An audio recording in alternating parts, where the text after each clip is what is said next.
Quantum number है, तीसरा quantum number. और बेटे उसका नेम हम लिखने लगे हैं मैग्नेटिक क्वांटम नंबर। पहला पढ़ा था हमने बेटे प्रिंसिपल क्वांटम नंबर, और बेटे सेकंड हम पढ़ रहे थे बेटे एजीमुथल क्वांटम नंबर, और तीसरा बेटे हमारे पास आ गया है मैग्नेटिक क्वांटम नंबर। और अब देखते हैं बेटे ये मैग्नेटिक क्वांटम नंबर क्या बताता है। लफ्ज़ से तो मतलब ये आ रहा है कि ये मैग्नेटिक प्रॉपर्टीज़ बताएगा इलेक्ट्रॉन की इन एन एटम। तो पहली बात बेटे हम लिखने लगे हैं इट इज़ रिप्रेजेंटेड बाई, इसे बेटे जाहिर करते हैं रिप्रेजेंटेड बाई एम, इसे एम से जाहिर करते हैं, इसे एम से जाहिर किया जाता है। ठीक हो गया बेटे। और ये क्या बताता है बेटे, मैग्नेटिक प्रॉपर्टीज ऑफ इलेक्ट्रॉन में कह रहा हूँ बताता है। इट डिस्क्राइब्स, ये बयान करता है magnetic properties of electrons, magnetic properties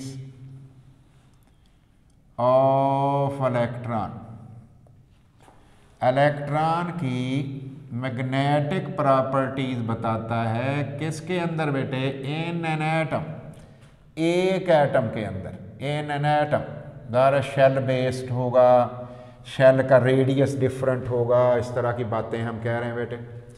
तीसरे नंबर पर हम लिख रहे हैं इट डिस्क्राइब्स, ये बयान करता है ओरिएंटेशन, झुकाव, orientation of orbital in space, space के अंदर ऑर्बिटल का झुकाव बताता है। एक्स एक्सिस पे है, वाई पे है, जेड पे है। झुकाव कैसा है, इलेक्ट्रॉन क्लाउड का झुकाव कैसा है, इलेक्ट्रॉन क्लाउड की ओरिएंटेशन स्पेस में कैसी है।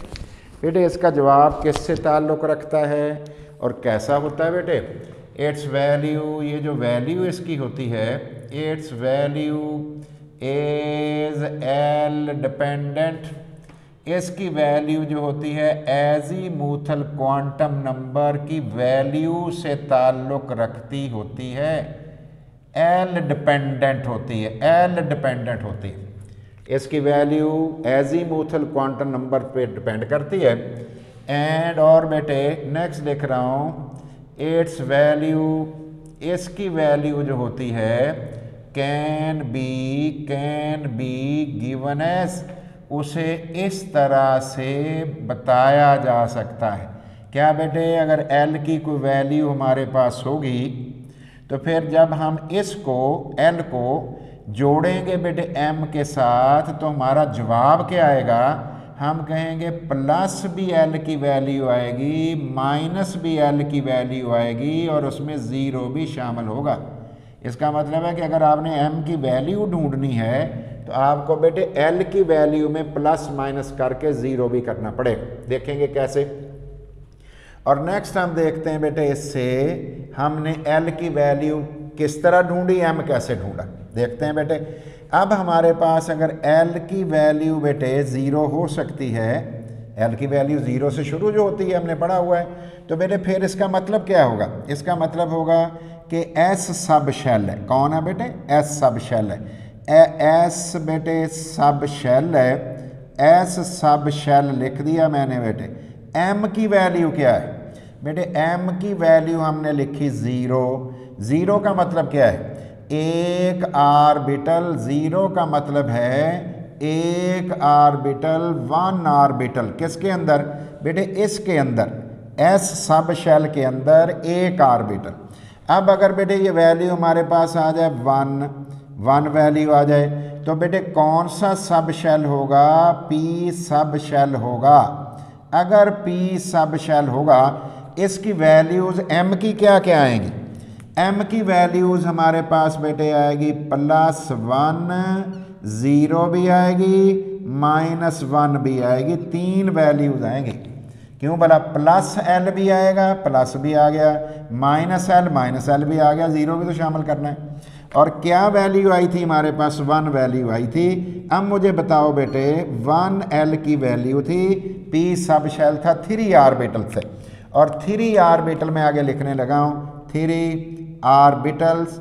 इसका मतलब है P सब शेल के अंदर 3 ऑर्बिटल्स होते हैं, और बेटे वो होते कौन से हैं, Px होता है, Py होता है, Pz होता है, और बेटे डी जनरेटेड होते हैं। डी जनरेटेड का मतलब है इनकी एनर्जी बराबर होती है, बराबर होती है। आगे चलते हैं बेटे। अब हमने ले ली बेटे 2L की वैल्यू आ गई 2, कौन हो गया बेटे, डी सब शेल। इसका मतलब सब शेल जो है ऑर्बिटल से बड़ा है, सब शेल। तो बेटे इसकी वैल्यूज़ कौन सी आएंगी बेटे, -2 -1 0 +1 +2। गिन के देखो कितने बेटे हिस्से हो गए 2 के, 5। इसका मतलब ये हुआ कि आगे मैं लिख रहा हूँ बेटे, क्या लिख रहा हूँ जी, 5 ऑर्बिटल्स। कितने लिखे बेटे, 5 ऑर्बिटल्स डी के आ गए हैं। उनके नाम भी हैं वैसे तो, और हैं कैसे बेटे, डी जनरेटेड, और कैसे हैं, डी जनरेटेड, डी जनरेटेड एक जैसी एनर्जी वाले। अब तवज्जो कर लो बेटे। तो पहली बात मैंने क्या लिखी थी, m की वैल्यू देखने लगे हैं। फिर हमने क्या किया बेटे, l की वैल्यूज़ भी देख ली, m की वैल्यूज़ भी देख ली। फिर ज़रा देखो बेटे l की वैल्यू को आगे मैंने जोड़ दिया, और ये देखो 1 की वैल्यू को आगे मैंने बेटे जोड़ दिया, और ये देखें बेटे मेरे पास जो है 2 वैल्यू को भी मैंने आगे जोड़ दिया। क्या आप 3 की वैल्यू खुद ढूंढ सकते हो, 3 की वैल्यू आप खुद पता कर सकते हो। कैसे लिखोगे, सोचते हैं बेटे मिलजुल के कैसे लिखेंगे, और क्या तरीका कार हमारे पास बेटे आएगा, ये देखते हैं, सोचते हैं। ये बताओ बेटे, अगर मैं यहाँ पे बेटे लिख दूँ 3, उसके हिस्से कितने होंगे, उस 3 लिख दिया मैंने बेटे, लिख दिया, बाकी आप पे छोड़ दूंगा।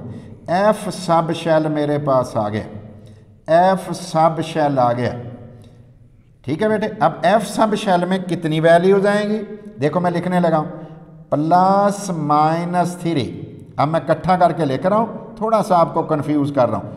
+-2 +-1 और 0। गिन के देखो टोटल कितने बनते हैं, 2 ये हो गए, +- 4 6 7, कितने ऑर्बिटल हो गए। आगे मैं लिख रहा हूँ इस कॉलम में 7 ऑर्बिटल। इसका मतलब ऑर्बिटल छोटा, ऑर्बिटल इकट्ठे होते हैं तो सब शेल बनता है, सब शेल इकट्ठे होते हैं तो फिर कौन बनता है, सब शेल इकट्ठे होते हैं तो फिर कौन बनता है, फिर बनता है बेटे shell.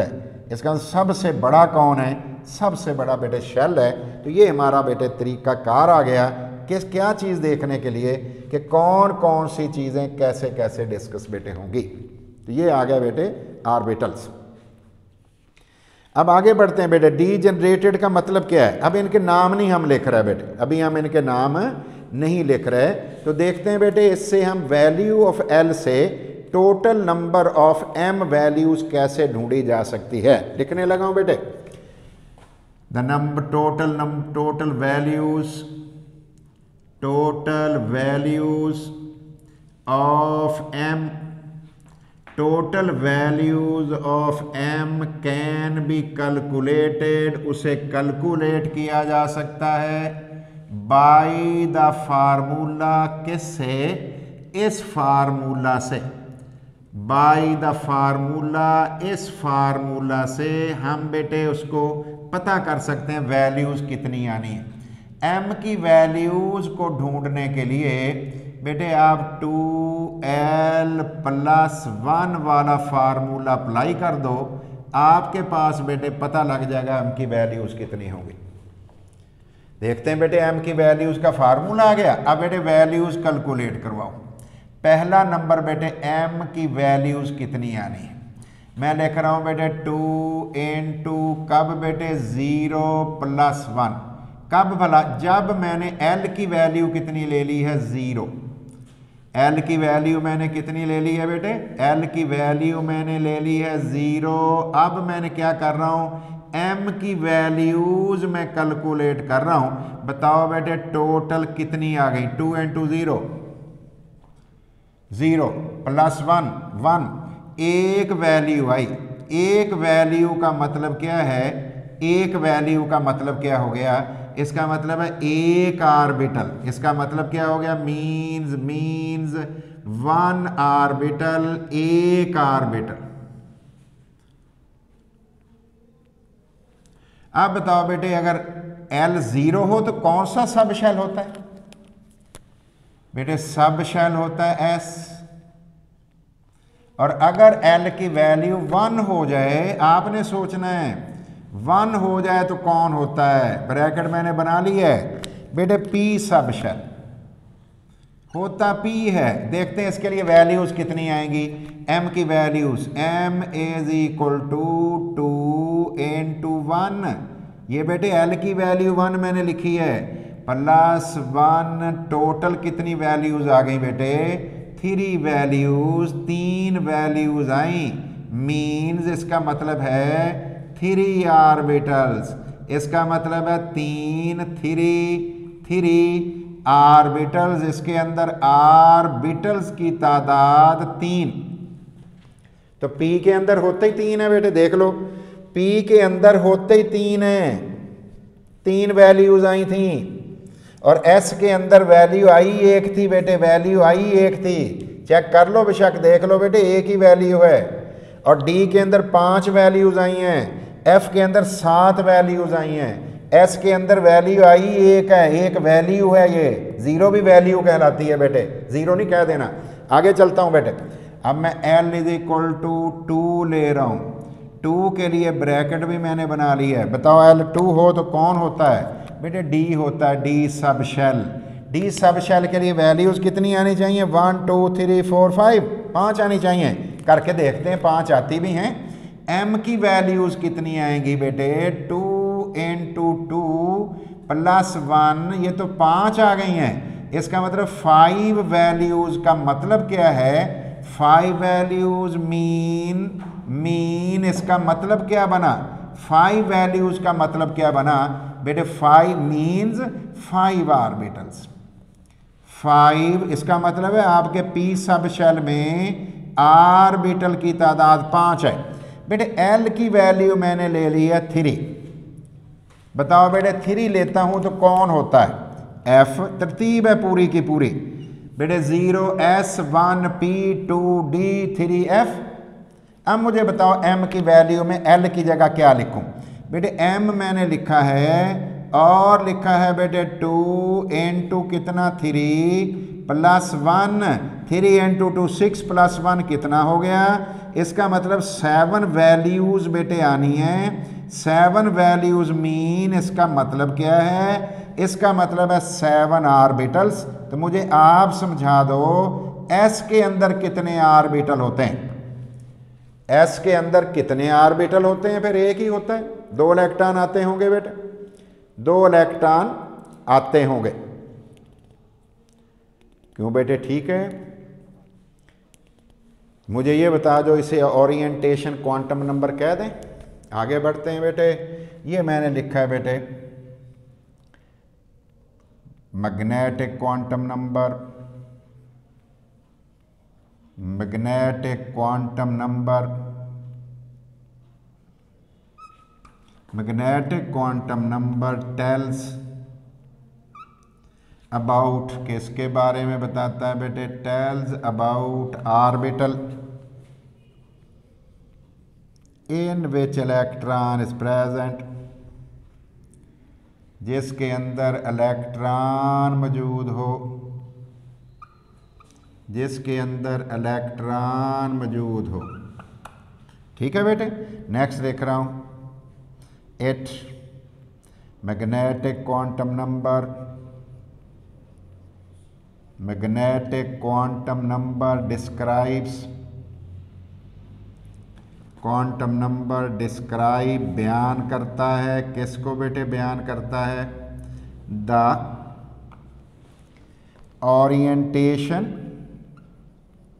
Of orbitals in space, orbitals in space, space में, सो नेम्ड, इसलिए इसको नाम बाज़ दफ़ा लिखा हुआ आपको मिलता है ओरिएंटेशन क्वांटम नंबर। इसे ओरिएंटेशन क्वांटम नंबर भी कहते हैं, इसे ओरिएंटेशन क्वांटम नंबर भी कहा जाता है। इसका नाम ओरिएंटेशन क्वांटम नंबर भी होता है। ठीक है बेटे। स्पिन क्वांटम नंबर को बेटे देखते हैं कि क्या सूरत इसकी है बेटे। स्पिन क्वांटम नंबर की बात हम थोड़ी सी कर लें बेटे। Spin quantum number, spin fourth quantum number है बेटे हमारा spin quantum number. Spin quantum number चौथा बेटे फोर्थ वन क्वांटम नंबर है। इसकी बेटे ब्रीफ सी डिस्क्रिप्शन की कोशिश करते हैं 2 मार्क्स के लिए। ये हमारा 4 नंबर क्वांटम नंबर है बेटे। तो पहले 3 तो हम पढ़ चुके हैं, ये चौथा आ गया बेटे। क्या ज़ाहिर करेगा बेटे? स्पिन को ज़ाहिर करेगा, इलेक्ट्रॉन की सेल्फ रोटेशन को करेगा। ठीक है बेटे। और स्पिनिंग इलेक्ट्रॉन का बेटे मैग्नेटिक मोमेंट से ताल्लुक़ होता है, इसलिए बेटे मैग्नेटिक मोमेंट की वैल्यूज़ क्या हो सकती हैं उसका ज़िक्र हम करेंगे। वैल्यूज़ क्या होंगी स्पिन की उसकी बात करेंगे। रिप्रेजेंटेशन कैसी है और बेटे उसका ज़िक्र हम कर लेंगे। और ये बातें हमने बेटे चेक करनी है। तो देखते हैं क्या क्या इसके अंदर चीज़ें बेटे आ जाएंगी। पहली बात बेटे, रिप्रेजेंट कैसे करो? पहला पॉइंट बेटे लिखता हूँ, it is represented by S. इसे बेटे जाहिर किया जाता है एस से। फिर ये क्या करता है बेटे? इट डिस्क्राइब्स, ये बयान करता है। किसको बयान करता है बेटे? Describes the self rotation of electron. Self rotation of electron को बताता है, इलेक्ट्रॉन की सेल्फ रोटेशन को बताता है। या चलो और हम बेहतर इसको करने की कोशिश करते हैं, हम कहते हैं इट डिस्क्राइब्स। ये बेटे टेल्स अबाउट, किसके बारे में? अबाउट सेल्फ रोटेशन की बात मैं कर रहा था। About rotation of electron, rotation घूमना of electron around its own axis, around its own axis. अपने गिर्द वो कैसे बेटे घूमता है उसकी बात हमें करनी है। अब बेटे जो चार्ज बॉडी रोटेट करती है तो उसके पास मैग्नेटिक मोमेंट भी होता है बेटे। रोटेटिंग इलेक्ट्रॉन, स्पिनिंग इलेक्ट्रॉन, जो इलेक्ट्रॉन स्पिन कर रहा है ना बेटे, स्पिनिंग इलेक्ट्रॉन सेल्फ रोटेट कर रहा है बेटे इलेक्ट्रॉन, चार्ज बॉडी है। क्या रखता है बेटे? इज एसोसिएटेड, जुड़ा हुआ होता है। किससे जुड़ा हुआ होता है? Associated with a magnetic moment. इसके पास बेटे एक मैग्नेटिक मोमेंट इसके पास बेटे होता है। इसका मतलब है स्पिनिंग इलेक्ट्रॉन एक बेटे एक मैग्नेटिक फील्ड पैदा बेटे करता है और उसका नाम हम कह रहे हैं कि इसके पास मैग्नेटिक मोमेंट होता है। कितनी तरह से ये घूम सकता है? There are two possible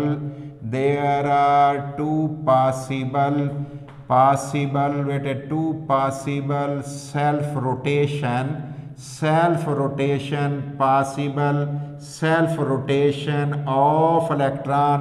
electron की सेल्फ रोटेशन जो बेटे होगी वो क्या होगी? 2 पॉसिबल हो सकती हैं। पहला कौन सा हो सकता है बेटे? क्लॉकवाइज। और दूसरा कौन सा हो सकता है? Anti clockwise. एक क्लॉकवाइज हो सकता है, दूसरा क्या हो सकता है बेटे? Anti clockwise. एक हो गया क्लॉकवाइज और एक कौन हो गया बेटे? Anti clockwise. क्लॉकवाइज और एंटी क्लॉकवाइज, ये 2 तरह से इलेक्ट्रॉन बेटे घूम सकता है। जैसे एक टॉप लट्टू घूम सकता है बेटे। 2 ही तरीके हैं लट्टू के घूमने से, क्लॉकवाइज या बेटे एंटी क्लॉकवाइज। और ये जो बेटे स्पिन मोशन जो है ना इलेक्ट्रॉनों की, ये डबलेट लाइन जो बनती है ना, doublet line structure of the spectrum में, उसकी वजह ये होती है। और देखते हैं बेटे कौन कौन सी। The appearance of doublet line of doublet, दो लाइनें बन जाती हैं ना बेटे, doublet line in spectrum spectrum of hydrogen में बेटे, स्पेक्ट्रम में is due to spinning, due to self rotation of electron. ये जो सेल्फ रोटेशन ऑफ इलेक्ट्रॉन है इसकी वजह से ये डुबलेट लाइन भी पैदा होती है। देखते हैं बेटे इसकी वैल्यूज क्या होती हैं। द बेटे values of self rotation, values of rotation of electron, electron की रोटेशन के कौन है बेटे आर, वो ये वैल्यूज हैं बेटे। कौन कौन सी वैल्यूज हैं बेटे, ये वैल्यूज हमारे पास हैं। एस की वैल्यू प्लस हाफ भी हो सकती है और एस की वैल्यू बेटे माइनस आधी भी हो सकती है, प्लस हाफ भी हो सकती है, माइनस हाफ भी हो सकती है, माइनस हाफ भी हो सकती है, प्लस हाफ भी हो सकती है। और बेटे इनका मैग्नेटिक जो मोमेंट की बात मैं कर रहा हूँ वो कैसे होगा। ये बेटे हमारे पास इलेक्ट्रॉन में दो बना रहा हूँ और एक क्लॉकवाइज शो करूँगा, एक एंटी क्लॉकवाइज। अगर बेटे ये देखो उंगलियाँ मेरी बता रही हैं, कैसे बता रही हैं, ऐसे बेटे, तो इसका बेटे मैग्नेटिक मोमेंट अंगूठे की तरफ को होगा, तो ऐसे बेटे घूम रहा है। ये देखो बेटे ऐसे, ये देख लो ऐसे, तो इसका बेटे मैग्नेटिक मोमेंट को किधर को शो कर रहा हूँ, ये। और बेटे किधर से किधर को ये लाइनें आएंगी बेटे, लाइनें ऐसे आएंगी, ऐसे ऐसे, ये लाइन बेटे, ये देखो मैग्नेटिक लाइंस जिसे हम कहते हैं ये। और ये बेटे लाइन इधर से निकल के यहाँ पहुँचेगी, ये इधर से बेटे यहाँ पे पहुँचेगी। ये देखो मैंने एरो से भी लगाए हैं, ये एरो से भी लगाए। और बेटे अगर ये ऐसे कर दूँ बेटे, अब ऐसे इलेक्ट्रॉन घूमेगा, तो अगर इलेक्ट्रॉन ऐसे रोटेट करेगा अपने गिर्द, तो फिर बेटे नॉर्थ कहाँ लिखना पड़ेगा मुझे, नीचे। अभी नॉर्थ कहाँ लिखा था मैंने बेटे, अभी नॉर्थ मैंने ऊपर लिखा था, साउथ इधर लिखा था, साउथ इधर लिखूँगा। और बेटे अब लाइनें कहाँ से, वो मैग्नेटिक लाइनें निकलेंगी ऐसे और यहाँ आएंगी, ये मैग्नेटिक लाइन इधर आएगी, मैग्नेटिक लाइन इधर से निकलेगी यहाँ आएगी, मैग्नेटिक लाइन इधर से निकलेगी यहाँ आएगी। और ए की वैल्यू क्या लिख देंगे हम बेटे, प्लस हाफ, और ए की वैल्यू क्या लिख देंगे, माइनस हाफ। ठीक है बेटे। और एक ऑर्बिटल में जो दो इलेक्ट्रॉन होते हैं वो उनकी स्पिन हमेशा कैसी होती है, उलट। Two electron have opposite spin quantum number, ठीक है बेटे, उसे हम कहते हैं पेयर्ड अप स्पिन। एक ऑर्बिटल के अंदर, इधर मैं लिख रहा हूँ, एक ऑर्बिटल के अंदर वाजे कर रहा हूँ, टू इलेक्ट्रॉन्स, दो इलेक्ट्रॉन किसके अंदर, इन एन ऑर्बिटल, एक ऑर्बिटल के अंदर, in N orbital have opposite spin, have opposite spin, और उनकी स्पिन भी ऑपोजिट होती। और जब उनकी स्पिन ऑपोजिट होती है इसे कहते हैं, इट इज कॉल्ड, इसको कहते हैं पेयर्ड अप स्पिन। इसे क्या कहते हैं, पेयर्ड अप स्पिन। इसे पेयर्ड अप स्पिन का नाम देते हैं। ये गौर कर लो बेटे, मैं लिख रहा हूँ कुछ बातें बेटे। टू इलेक्ट्रॉन्स हैं, किस में हैं बेटे, टू इलेक्ट्रॉन्स, टू इलेक्ट्रॉन्स बेटे एक ऑर्बिटल के अंदर अपोजिट स्पिन रखते हैं और बेटे इसको पेयर्ड अप स्पिन भी कहते हैं। पेयर्ड अप स्पिन की बात मैंने की है, पेयर्ड अप स्पिन भी कहते हैं। और ये मैंने दायरा ऑर्बिटल का लगाया और एक इलेक्ट्रॉन मैंने ऐसे शो कर दिया, एक इलेक्ट्रॉन मैंने नीचे को शो कर दिया, तो ये पेयर्ड अप स्पिन कहलाएगा। इज कॉल्ड, उसका नाम बेटे हमने रखा है पेयर्ड अप स्पिन। तो अपोजिट स्पिन होती है बेटे, अपोजिट स्पिन इलेक्ट्रॉनों की होती है। तो इसका मतलब एक को हम क्या कह रहे हैं, क्लॉकवाइज, और एक को हम क्या कह रहे हैं, एंटी क्लॉकवाइज। ठीक हो गया बेटे। तो अब देख लो, किसी को क्लॉकवाइज कह लो बेटे, एक को क्या कह लो, एंटी क्लॉकवाइज। ये ले, आपकी मर्जी है, ऐसे बना लो, और इसको कैसे बना लो बेटे, इसे ऐसे बना लो।